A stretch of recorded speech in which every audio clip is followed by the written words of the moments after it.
Ya, shalom, shalom alehem. Berjumpa lagi bersama saya Derion di channel Rion Channel. Teman-teman juga kalau mau berkenan silahkan subscribe channel saya. Kalau nggak berkenan juga nggak apa-apa, nggak masalah. Ini cuma hanya untuk mempermudah eh, pengkabaran Injil aja, nggak maksud yang lain kok. YouTubeku ini. Kali ini saya mau menanggapin tentang perdebatan ya, perdebatan antara Islam dan Kristen di Komal TikTok. Narasumbernya saya kurang tahu orang Kristennya ada berapa, tapi yang terdengar familiar tuh sepertinya di situ ada Bang Zuma dan Demian yang saya tahu. Tapi yang mau saya tanggapin ini saya kurang tahu namanya siapa ya. Apa namanya? Tentang kemuliaan Yesus itu pemberian atau bukan? Nah, itu yang saya mau tanggapin di di kesempatan pada hari ini. Untuk lebih jelasnya, mari kita simak video yang dimaksud. Check this out.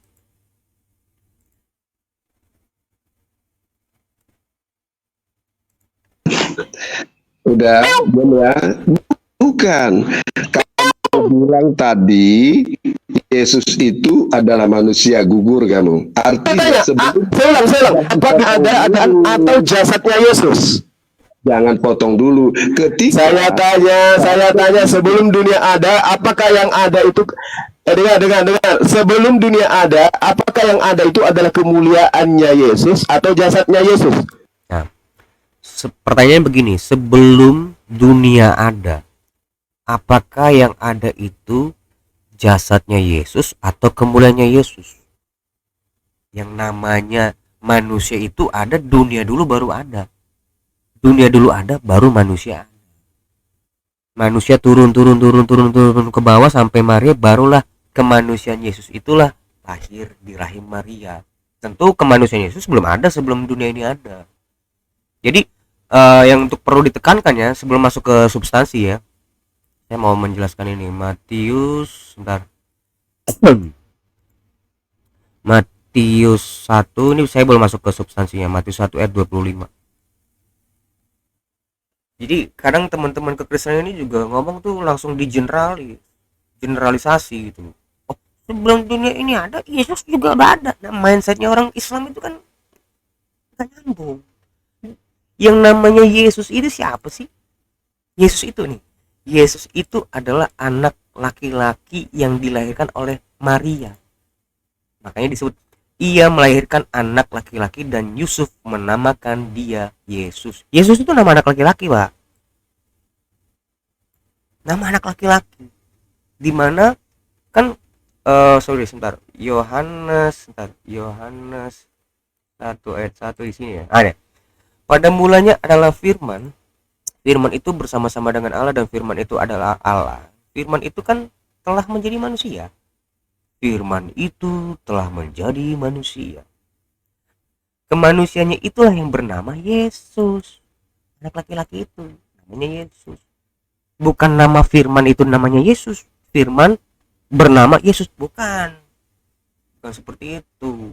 Nah, tentu sebelum dunia ini ada, kepraeksistensianya Yesus itu yang ada itu adalah dia yang adalah sang firman, di mana firman itu adalah Allah itu sendiri. Itu penjelasannya ada di video saya sebelumnya ya. Kita untuk lebih lengkap lagi kita baiknya kita lanjut videonya. Jantung jawab. kemuliaannya, Kemuliaannya Yesus. Kemuliaan yang dimiliki Yesus itu pemberian atau kemuliaan sendiri? Nah, kemuliaan yang dimiliki Yesus itu adalah pemberian atau kemuliaan itu sendiri.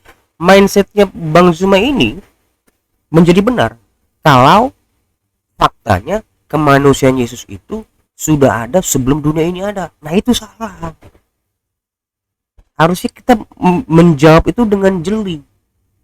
Ini pertanyaan itu menjebak atau enggak, dia juga nggak tahu, saya nggak tahu. Tapi kita sebagai penjawab orang Kristen, kalau perlu Pak, kalau saya tuh berdebat selalu mencatat omongannya itu, saya catat.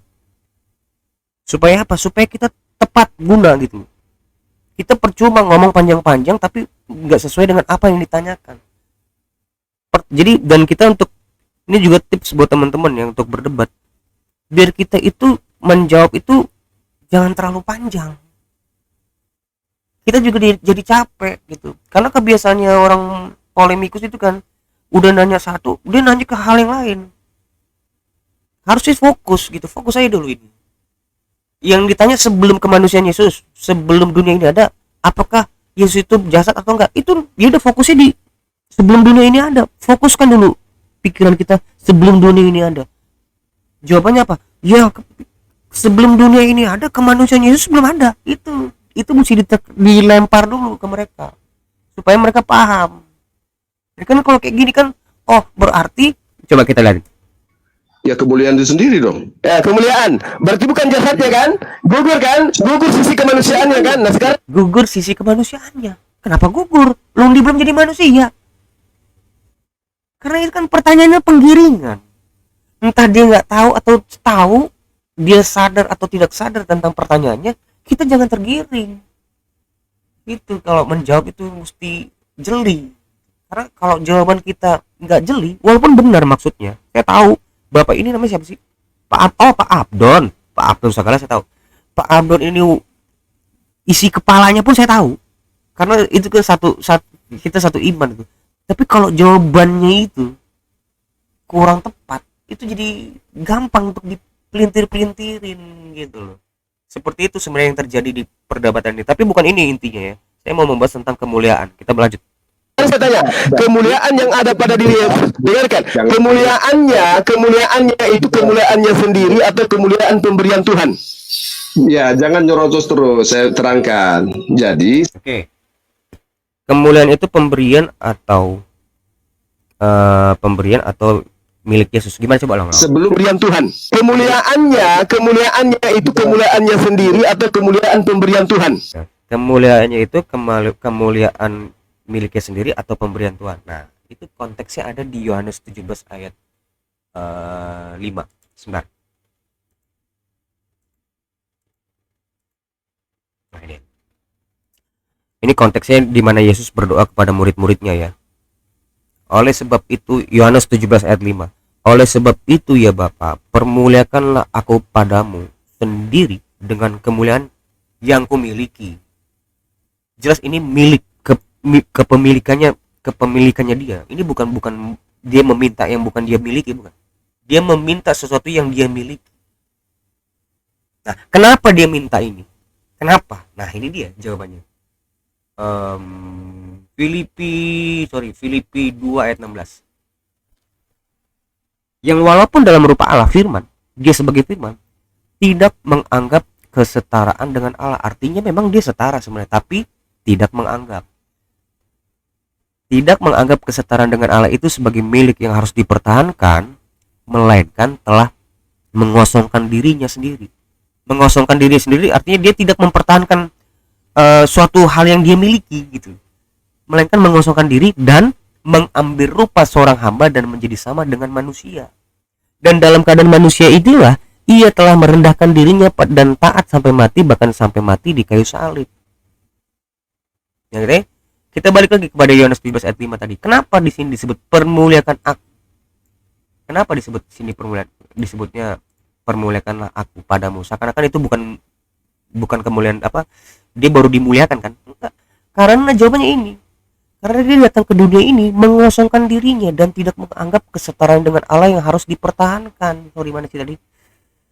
Ini. Karena dia tidak menganggap kesetaraan. Kalau artinya tidak menganggap itu, Pak, artinya sebenarnya dia setara, cuman tidak menganggap sebagai milik yang harus dipertahankan, melainkan mengosongkan dirinya. Itulah kenapa di dalam keadaan manusia lah Yesus berbicara seperti tadi Yohanes 17 ayat 5. Mana hilang lagi? Ya, hilang seperti itu. Jadi clear ya. Clear, tapi sebentar. Aku mau mencoba menjelaskan maksud apa sih kemuliaan Allah itu. Kemuliaan Allah tentang masalah pemberian dan diberi itu tadi saya udah clear. Tentu pada saat Yesus dan firman itu menjadi manusia dan merendahkan dirinya dan menjadi sama seperti kita, itulah kenapa Yesus meminta dimuliakan dengan kemuliaan yang dia miliki. Itu jawabannya.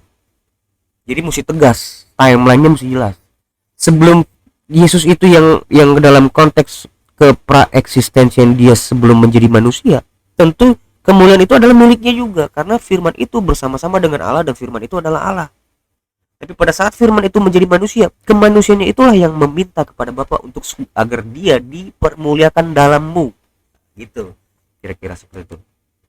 Sekarang aku mau menjelaskan tentang masalah apa itu sih kemuliaan. Kemuliaan itu sebenarnya itu pendeknya seperti ini. Kemuliaan itu adalah cahaya, terang.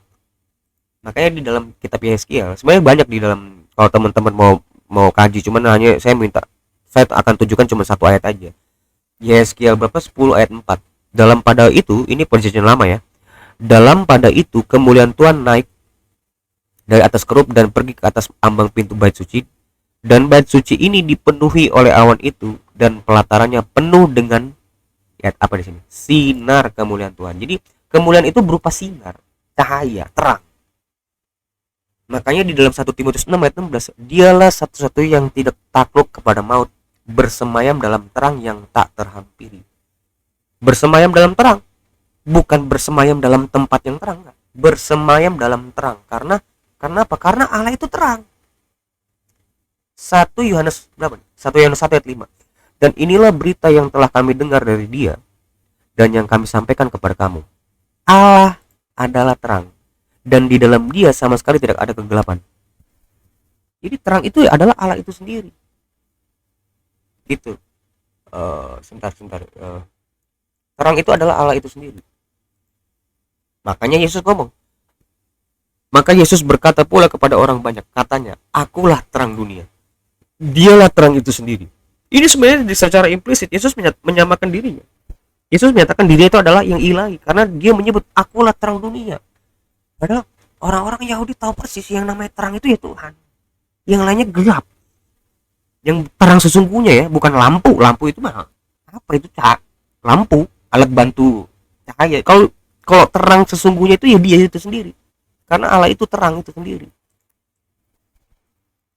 Gitu ya. Terus di dalam, makanya ini juga dalam konteks di mana Yesus bertemu dengan Musa dan Elia di Matius 17 ayat 1 sampai ke bawah. Bacanya utuh ya. Saya nggak akan mungkin baca itu satu persatu.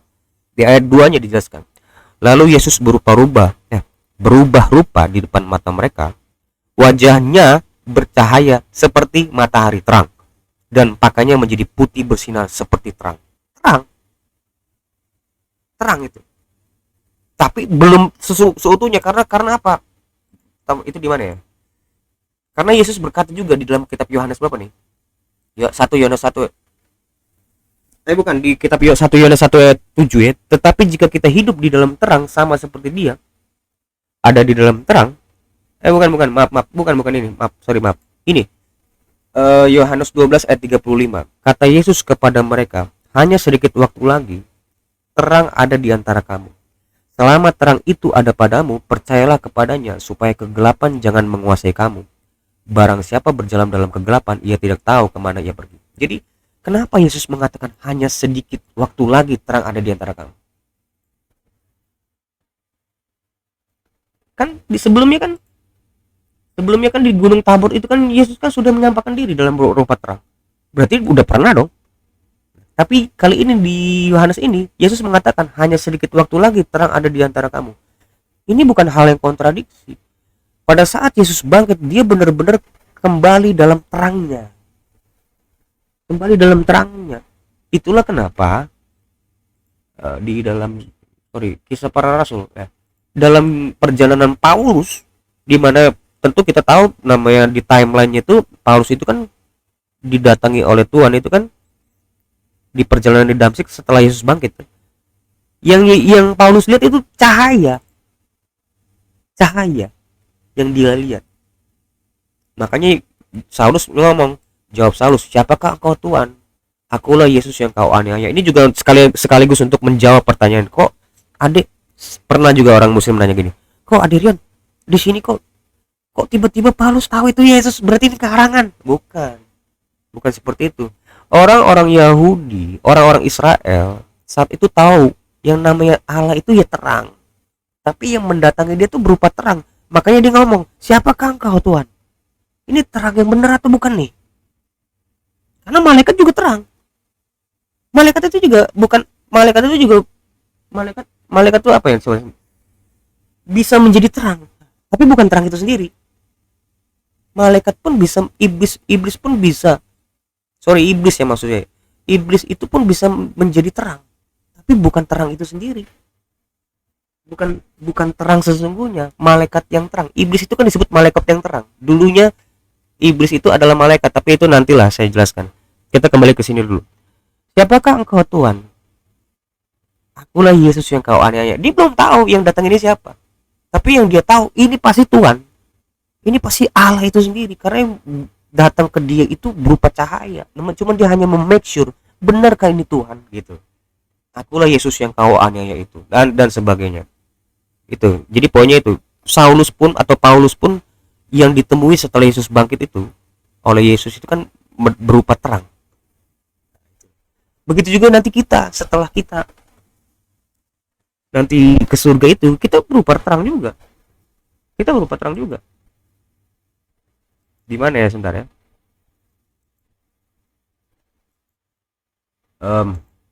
Sebentar. Kita ada di Matius 13 ayat 43. Matius 13 ayat 43.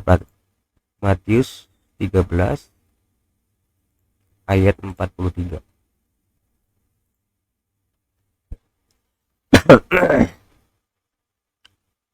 Dia. Pada waktu itu orang-orang benar akan bercahaya seperti matahari. Waktu nanti kita di dalam kerajaan Bapa itu, kita pun nanti diubah tubuhnya sama seperti dia setelah dia bangkit itu. Yang akan, nih Filipi 3:21, yang akan mengubah tubuh kita yang hina ini sehingga serupa dengan tubuhnya yang mulia, terang. Gitu dia. Saya baca di ayat 20 ya, karena kewargaan kita adalah dalam surga, dan dari situ juga kita menantikan Tuhan Yesus Kristus sebagai juru selamat. Nah, juru selamat ini nih keselamatan yang sesungguhnya, yang akan mengubah tubuh kita yang hina ini sehingga serupa dengan tubuhnya yang mulia. Itulah kenapa Yesus firman itu datang ke dunia menjadi manusia, supaya kemanusiaan kita tuh diselamatkan dengan bersatunya kita dengan kemanusiaan Yesus, yang dimana kemanusiaan Yesus itu taat sampai mati dan bangkit di hari ketiga dan naik ke surga. Makanya di dalam 1 Timotius 2 ayat 5, karena Allah itu Esa dan Esa pula dia yang menjadi pengantara antara Allah dan manusia. Yaitu siapa? Pengantara kita, manusia Kristus Yesus, yang telah menyerahkan dirinya sebagai tebusan bagi semua manusia. Itu kesaksian pada waktu yang ditentukan. Tentu saya akan mau menjelaskan ini di topik tertentu ya, tentang makna kurban. Tapi di sini kenapa disebut manusia Yesus? Memangnya kalau misalnya ada kata manusia di sini nggak jelas. Justru di sini penekanannya, pengantara kita itu adalah kemanusiaan Yesus itu. Makanya Yesus kerap kali menyatakan dirinya berulang kali, akulah anak manusia. Akulah anak manusia yang turun dalam awan-awan. Beda. Kita beda dengan anak manusia. Kita itu berbeda dengan Bar Enas ini di Daniel 7 ayat 14. Justru pengabaran Yesus, pengabaran Injil itu tentang Yesus itu yang paling kita harus tekankan atau minimal sama. Itu tentang kemanusiaan Yesus. Kemanusiaan seperti apa? Kita harus terangkan itu. Jangan ngomong tentang ketuhanan dulu, keilahian dulu. Itu dari dulu dia ngomong yang ilahi kok. Cuman kan dia datang menjadi manusia ini kan di abad pertama. Itu yang harus kita jelaskan. Sesungguhnya keselamatan itu adalah melalui dia yang telah menjadi manusia. Itulah keselamatan sejatinya kita. Karena apa? Karena dalam kemanusiaannya itulah dia itu adalah menjadi pengantar kita dan akan mengubah tubuh kita menjadi sama seperti dia dan menjadi layak untuk bersatu dengan Bapa yang tak terhampiri itu. Itulah kenapa Yesus mengatakan, akulah jalan dan kebenaran dan hidup. Kira-kira seperti itu mungkin tentang video pada hari ini. Semoga bermanfaat bagi kita semua dalam rangka berapologet. Yang tentu saya akan memberi pesan gitu kepada teman-teman sebelum berdebat, bukan sebelum, maksudku saat berdebat, pastikan kita mencatat apa pertanyaan mereka. Jadi kita jeli dan kita tepat dalam menjawab. Terukur gitu. Jangan asal, karena pertanyaan kadang-kadang mereka nggak sadar apa yang mereka tanya, mereka nggak tahu apa yang mereka tanya. Itu yang mesti kita. Sementara kita mau mengabarkan Injil kok. Sebenarnya kan tujuan kita bukan cuma mau bisa menjawab, tapi mengabarkan Injil. Pada saat kita menjawabnya itu pun nggak sesuai dengan apa yang ditanyakan, Injil itu jadi nggak terkabarkan dengan tepat. Kira-kira seperti itu. Semoga bermanfaat. Selamat siang. Shalom Aleichem.